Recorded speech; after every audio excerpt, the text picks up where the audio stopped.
I'd like to tell you about the strangest secret in the world. Some years ago, the late Nobel Prize-winning Dr. Albert Schweitzer was being interviewed in London, and a reporter asked him, "Doctor, what's wrong with men today?" And the great doctor was silent a moment, and then he said, "Men simply don't think." It's about this that I want to talk with you. We live today in a golden age. This is an era that man has looked forward to, dreamed of, and worked toward for thousands of years. But since it's here, we pretty well take it for granted. We in America are particularly fortunate to live in the richest land that ever existed on the face of the earth, a land of abundant opportunity for everyone. But do you know what happens? Well, let's take 100 men who start even at the age of 25. Do you have any idea what will happen to those men by the time they're 65? These 100 men who all start even at the age of 25 believe they're going to be successful. If you ask any one of these men if he wanted to be a success, he'd tell you he did. And you'd notice that he was eager toward life, that there was a certain sparkle to his eye, an erectness to his carriage, and life seemed like a pretty interesting adventure to him. But by the time they're 65, 1 will be rich. 4 will be financially independent. 5 will still be working. 54 will be broke. Now think a moment. Out of the 100, only 5 make the grade. Now why do so many fail? What has happened to the sparkle that was there when they were 25? What's become of the dreams, the hopes, the plans? And why is there such a large disparity between what these men intended to do and what they actually accomplished? When we say about 5% achieve success, we have to define success. And here's the best definition I've ever been able to find. Success is the progressive realization of a worthy ideal. If a man is working toward a predetermined goal and knows where he's going, that man is a success. If he's not doing that, he's a failure. Success is the progressive realization of a worthy ideal. Rollo May, the distinguished psychiatrist, wrote a wonderful book called Man's Search for Himself. And in this book he says, the opposite of courage in our society is not cowardice. It is conformity. And there you have the trouble today. It's conformity, people acting like everyone else without knowing why, without knowing where they're going. Now think of it. In America right now, there are over 18 million people 65 years of age and older. And most of them are broke. They're dependent on someone else for life's necessities. Now, we learn to read by the time we're 7. We learn to make a living by the time we're 25. Usually by that time, we're not only making a living, we're supporting a family. And yet by the time we're 65, we haven't learned how to become financially independent in the richest land that has ever been known. Why? We conform. And the trouble is that we're acting like the wrong percentage group, the 95 who don't succeed. Now, why do these people conform? Well, they really don't know. These people believe that their lives are shaped by circumstances, by things that happen to them, by exterior forces. They're outer-directed people. A survey was made one time that covered a lot of men, working men, and these men were asked, "Why do you work? Why do you get up in the morning?" 19 out of 20 had no idea. If you ask them, they'll say, well, everyone goes to work in the morning, and that's the reason they do it, because everyone else is doing it. Now let's get back to our definition of success. Who succeeds? The only person who succeeds is the person who is progressively realizing a worthy ideal. He's the person who says, I'm going to become this, and then begins to work toward that goal. I'll tell you who the successful people are. A success is the school teacher who's teaching school because that's what he or she wants to do. The success is the woman who's a wife and mother because she wanted to become a wife and mother and is doing a good job of it. The success is the man who runs the corner gas station because that was his dream. That's what he wanted to do. The success is the successful salesman who wants to become a top-notch salesman and grow and build with his organization. A success is anyone who is doing deliberately a predetermined job because that's what he decided to do deliberately. But only 1 out of 20 does that. That's why today there isn't really any competition unless we make it for ourselves. Instead of competing, all we have to do is create. You know, for 20 years, I looked for the key which would determine what would happen to a human being. Was there a key I wanted to know which would make the future a promise that we could foretell to a large extent? Was there a key that would guarantee a person's becoming successful if he only knew about it and knew how to use it? Well, there is such a key, and I found it. Have you ever wondered why so many men work so hard and honestly without ever achieving anything in particular, and others don't seem to work hard and yet seem to get everything? They seem to have the magic touch. You've heard them say that about someone. Everything he touches turns to gold. And have you ever noticed that a man who becomes successful tends to continue to become successful? And on the other hand, have you noticed how a man who's a failure tends to continue to fail? Well, it's because of goals. Some of us have goals, some don't.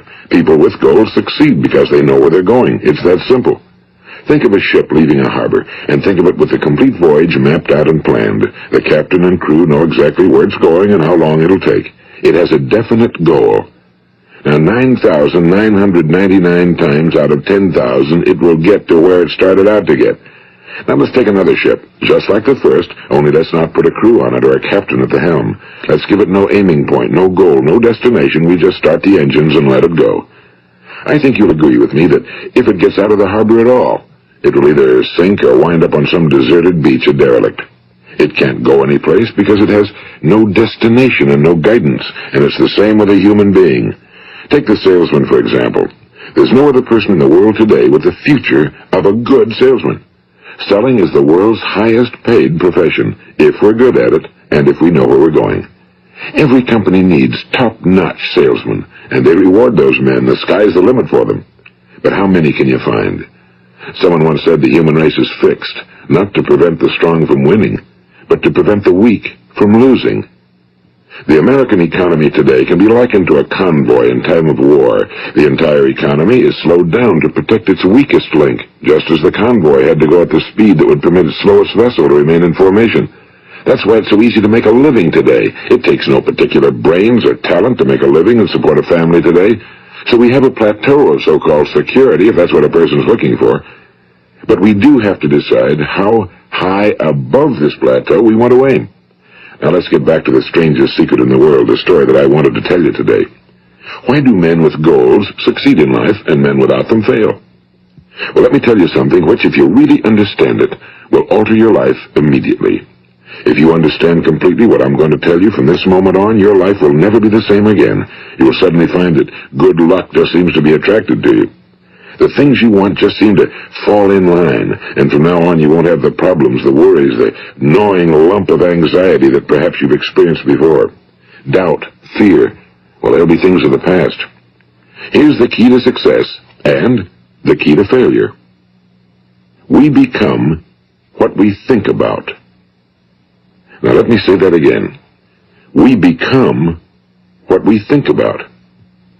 Throughout all history, the great wise men and teachers, philosophers and prophets have disagreed with one another on many different things. It's only on this one point that they are in complete and unanimous agreement. Listen to what Marcus Aurelius, the great Roman emperor, said. A man's life is what his thoughts make of it. Disraeli said this. Everything comes if a man will only wait. I've brought myself by long meditation to the conviction that a human being with a settled purpose must accomplish it, and that nothing can resist a will that will stake even existence for its fulfillment. Ralph Waldo Emerson said this, a man is what he thinks about all day long.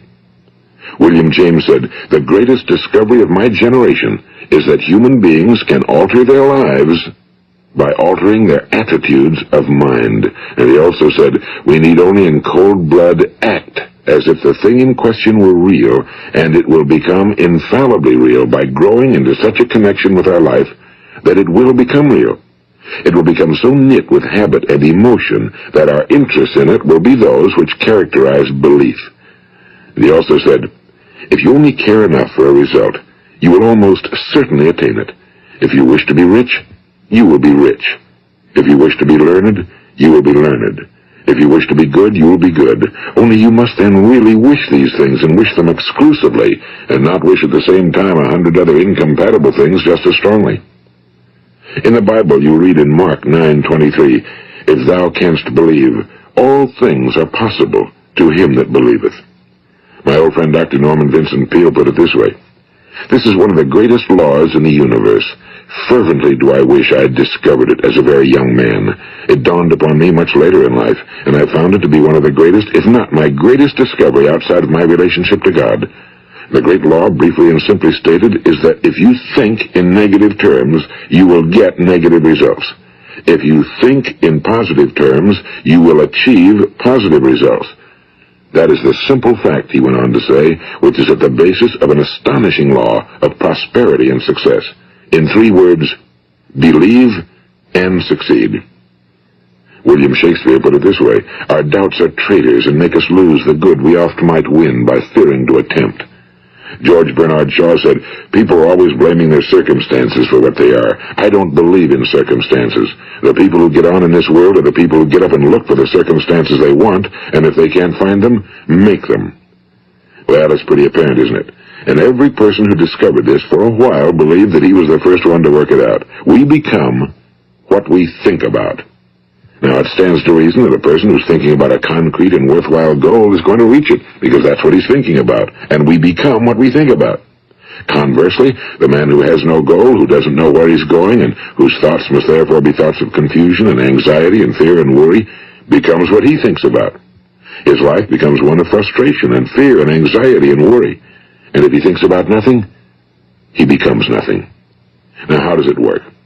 Why do we become what we think about? Well, I'll tell you how it works as far as we know. Now, to do this, I want to tell you about a situation that parallels the human mind. Suppose a farmer has some land, and it's good fertile land. Now, the land gives the farmer a choice. He may plant in that land whatever he chooses. The land doesn't care. It's up to the farmer to make the decision. Now, remember, we're comparing the human mind with the land because the mind, like the land, doesn't care what you plant in it.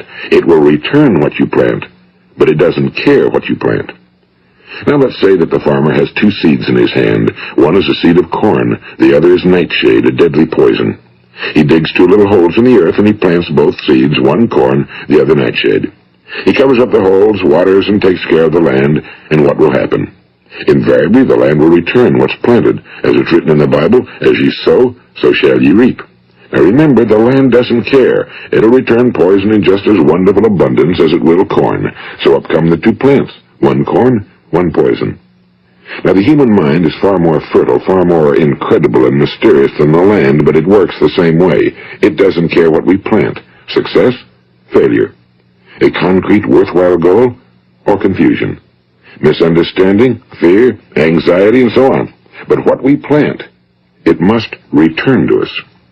You see, the human mind is the last great unexplored continent on Earth. It contains riches beyond our wildest dreams. It will return anything we want to plant. Now, you might say, well, if that's true, why don't people use their minds more? Well, I think they figured out an answer to that one, too. Our mind comes as standard equipment at birth. It's free, and things that are given to us for nothing we place little value on. Things that we pay money for, we value. The paradox is that exactly the reverse is true. Everything that's really worthwhile in life came to us free. Our minds, our souls, our bodies, our hopes, our dreams, our ambitions, our intelligence, our love of family and children and friends and country, all these priceless possessions are free. But the things that cost us money are actually very cheap and can be replaced at any time. A good man can be completely wiped out and make another fortune. He can do that several times. Even if our home burns down, we can rebuild it.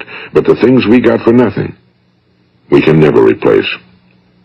The human mind isn't used because we take it for granted. Familiarity breeds contempt. It can do any kind of job we assign to it, but generally speaking, we use it for little jobs instead of big, important ones. Universities have proved that most of us are operating on about 10% or less of our abilities. So decide now, what is it you want? Plant your goal in your mind. It's the most important decision you'll ever make in your entire life. What is it you want?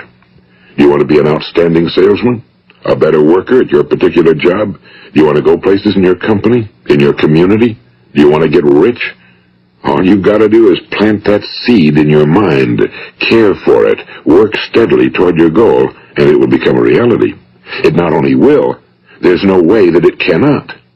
You see, that's a law, like the laws of Sir Isaac Newton, the laws of gravity. If you get on top of a building and jump off, you'll always go down, you'll never go up, and it's the same with all the other laws of nature. They always work. They're inflexible. Think about your goal in a relaxed, positive way. Picture yourself in your mind's eye as having already achieved this goal. See yourself doing the things you will be doing when you've reached your goal. Ours has been called the phenobarbital age, the age of ulcers and nervous breakdowns and tranquilizers. At a time when medical research has raised us to a new plateau of good health and longevity, far too many of us worry ourselves into an early grave trying to cope with things in our own little personal ways without learning a few great laws that will take care of everything for us. These things we bring on ourselves through our habitual way of thinking. Every one of us is the sum total of his own thoughts. He is where he is because that's exactly where he really wants to be, whether he'll admit that or not. Each of us must live off the fruit of his thoughts in the future, because what you think today and tomorrow, next month and next year, will mold your life and determine your future. You're guided by your mind. I remember one time I was driving through eastern Arizona, and I saw one of those giant earth-moving machines roaring along the road at about 35 miles an hour with what looked like 30 tons of dirt in it. A tremendous, incredible machine, and there was a little man perched way up on top with the wheel in his hands guiding it. And as I drove along, I was struck by the similarity of that machine to the human mind. Just suppose you're sitting at the controls of such a vast source of energy. Are you going to sit back and fold your arms and let it run itself into a ditch? Or are you going to keep both hands firmly on the wheel and control and direct this power to a specific, worthwhile purpose? It's up to you. You're in the driver's seat. You see, the very law that gives us success is a two-edged sword. We must control our thinking. The same rule that can lead a man to a life of success, wealth, happiness, and all the things he ever dreamed of for himself and his family. That very same law can lead him into the gutter. It's all in how he uses it, for good or for bad. This is the strangest secret in the world.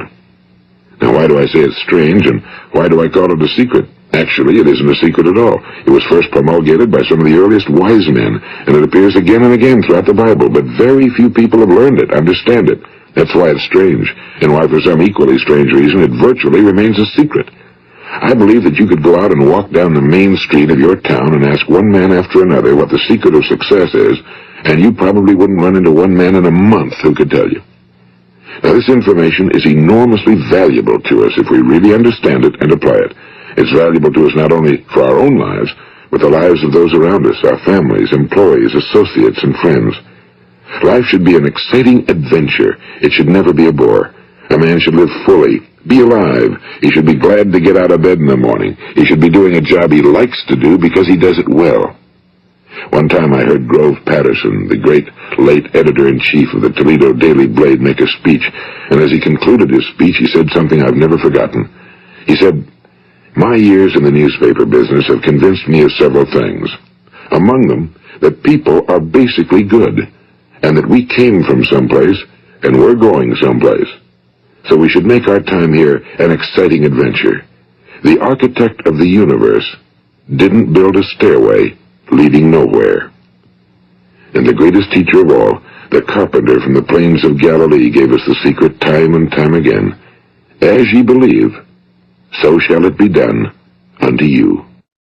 I've explained the strangest secret in the world and how it works. Now, on this side, I want to explain how you can prove to yourself the enormous returns possible in your own life by putting this secret to a practical test. I want you to make a test that will last 30 days. It isn't going to be easy, but if you'll give it a good try, it will completely change your life for the better. Now, back in the 17th century, Sir Isaac Newton, the English mathematician and natural philosopher, gave us some natural laws of physics which apply as much to human beings as they do to the movement of bodies in the universe. And one of these laws is that for every action, there is an equal and opposite reaction. Simply stated, as it applies to you and me, it means we can achieve nothing without paying the price. The results of your 30-day experiment will be in direct proportion to the effort you put forth. To be a doctor, you must pay the price of long years of difficult study. To be successful in selling, and remember that each of us succeeds to the extent of his ability to sell. Selling our families on our ideas, selling education in schools, selling our children on the advantages of living the good and honest life, selling our associates and employees on the importance of being exceptional people. To, of course, the profession of selling itself. But to be successful in selling our way to the good life, we must be willing to pay the price. And what is that price? Well, it's many things. First, it's understanding emotionally, as well as intellectually, that we literally become what we think about, that we must control our thoughts if we're to control our lives. It's understanding fully that as ye sow, so shall ye reap. Second, it's cutting away all fetters from the mind and permitting it to soar as it was divinely designed to do. It's the realization that your limitations are self-imposed and that the opportunities for you today are enormous beyond belief. It's rising above narrow-minded pettiness and prejudice. And third, it's using all your courage to force yourself to think positively on your own problem, to set a definite and clearly defined goal for yourself, to let your marvelous mind think about your goal from all possible angles, to let your imagination speculate freely upon many different possible solutions, to refuse to believe that there are any circumstances sufficiently strong to defeat you in the accomplishment of your purpose, to act promptly and decisively when your course is clear, and to keep constantly aware of the fact that you are, at this moment, standing in the middle of your own acres of diamonds, as Russell Conwell used to point out. And fourth, save at least 10% of every dollar you earn. It's also remembering that no matter what your present job, it has enormous possibilities, if you're willing to pay the price. Now let's just go over the important points in the price each of us must pay to achieve the wonderful life that can be ours. It is, of course, worth any price. 1. You will become what you think about. 2. Remember the word imagination and let your mind begin to soar. 3. Courage. Concentrate on your goal every day. 4. Save 10% of what you earn. And 5. Action. Ideas are worthless unless we act on them. Now, I'll try to outline the 30-day test I want you to make. Keep in mind that you have nothing to lose by making this test and everything you could possibly want to gain. There are 2 things that may be said of everyone. Each of us wants something, and each of us is afraid of something. I want you to write on a card what it is you want more than anything else. It may be more money. Perhaps you'd like to double your income or make a specific amount of money. It may be a beautiful home. It may be success at your job. It may be a particular position in life. It could be a more harmonious family. Each of us wants something. Now write down on your card specifically what it is you want. Make sure it's a single goal and clearly defined. You needn't show it to anyone, but carry it with you so that you can look at it several times a day. Think about it in a cheerful, relaxed, positive way each morning when you get up, and immediately you have something to work for, something to get out of bed for, something to live for. Look at it every chance you get during the day and just before going to bed at night. And as you look at it, remember that you must become what you think about, and since you're thinking about your goal, you realize that soon it will be yours.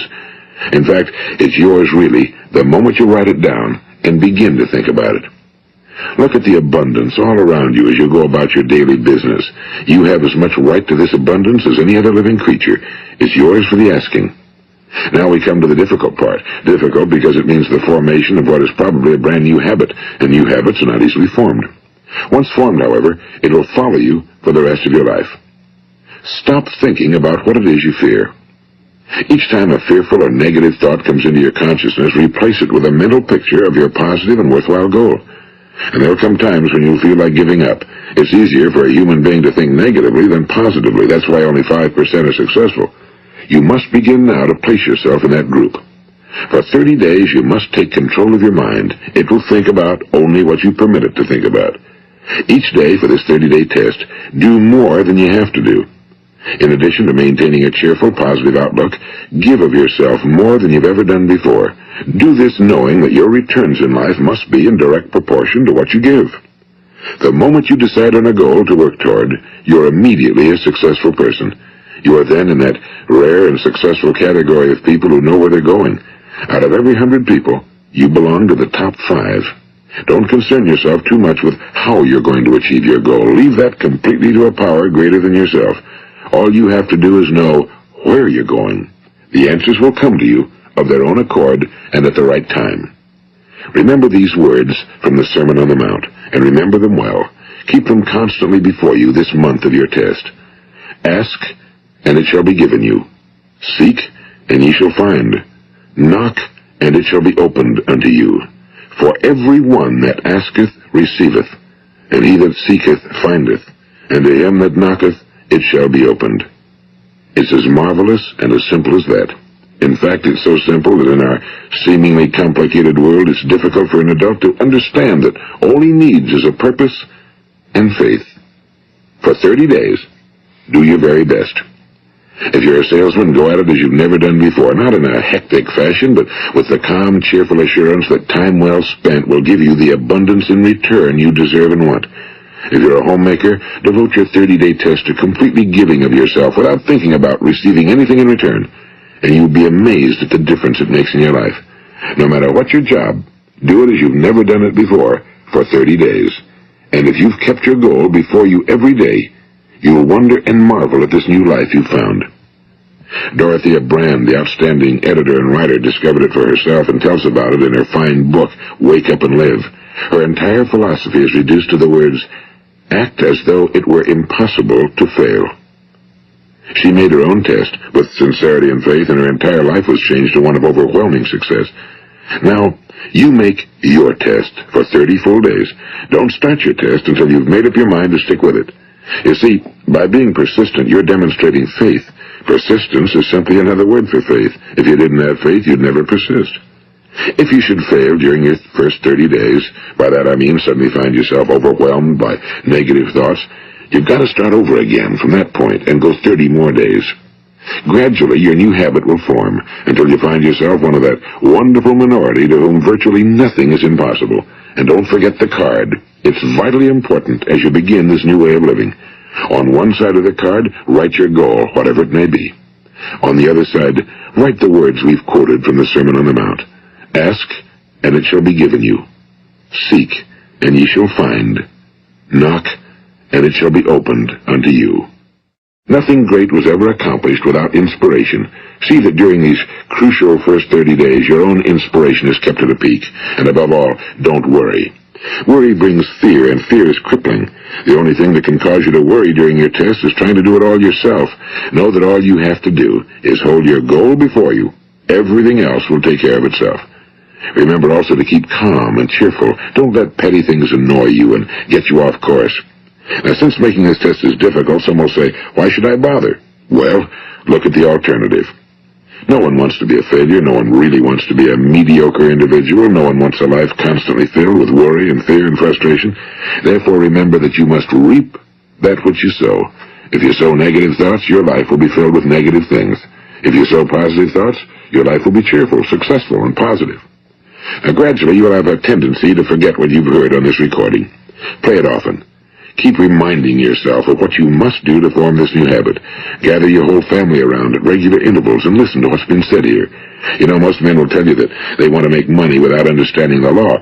The only people who make money work in a mint. The rest of us must earn money. This is what causes those who keep looking for something for nothing or a free ride to fail in life. The only way to earn money is by providing people with services or products which are needed and useful. We exchange our time and our product or service for the other man's money. Therefore, the law is that our financial return will be in direct proportion to our service. Now, success is not the result of making money.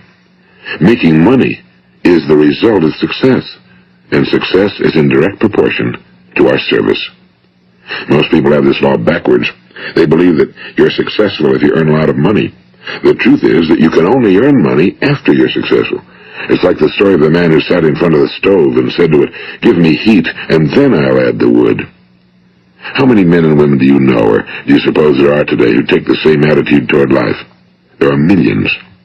We've got to put the fuel in before we can expect heat. Likewise, we've got to be of service first before we can expect money. Don't concern yourself with the money. Be of service, build, work, dream, create. Do this and you'll find there's no limit to the prosperity and abundance that will come to you. Prosperity, you know, is founded upon a law of mutual exchange. Any person who contributes to prosperity must prosper in turn himself. Sometimes the return will not come from those you serve, but it must come to you from someplace, because that's the law. For every action, there is an equal and opposite reaction. As you go daily through your 30-day test period, remember that your success will always be measured by the quality and quantity of service you render, and money is a yardstick for measuring this service. No man can get rich himself unless he enriches others. Now, there are no exceptions to a law. You can drive down any street in America and from your car estimate the service that's being rendered by the people living on that street. Had you ever thought of this yardstick before? It's interesting. Some, like ministers and priests and other devoted people, measure their returns in the realm of the spiritual, but again, their returns are equal to their service. Once this law is fully understood, any thinking person can tell his own fortune. If he wants more, he must be of more service to those from whom he receives his return. If he wants less, he has only to reduce his service. This is the price you must pay for what you want. If you believe you can enrich yourself by deluding others, you can end only by deluding yourself. It may take some time, but just as surely as you breathe, you'll get back what you put out. Don't ever make the mistake of thinking you can avert this. It's impossible. The prisons and the streets where the lonely walk are filled with people who tried to make new laws just for themselves. We may avoid the laws of man for a while, but there are greater laws that cannot be broken. An outstanding medical doctor recently pointed out 6 steps that will help you realize success. 1. Set yourself a definite goal. 2. Quit running yourself down. 3. Stop thinking of all the reasons why you cannot be successful and instead think of all the reasons why you can. 4. Trace your attitudes back through your childhood and try to discover where you first got the idea you couldn't be successful, if that's the way you've been thinking. 5. Change the image you have of yourself by writing out a description of the person you would like to be. And 6. Act the part of the successful person you have decided to become. The doctor who wrote those words is a noted West Coast psychiatrist, Dr. David Harold Fink. Do what the experts since the dawn of recorded history have told you you must do.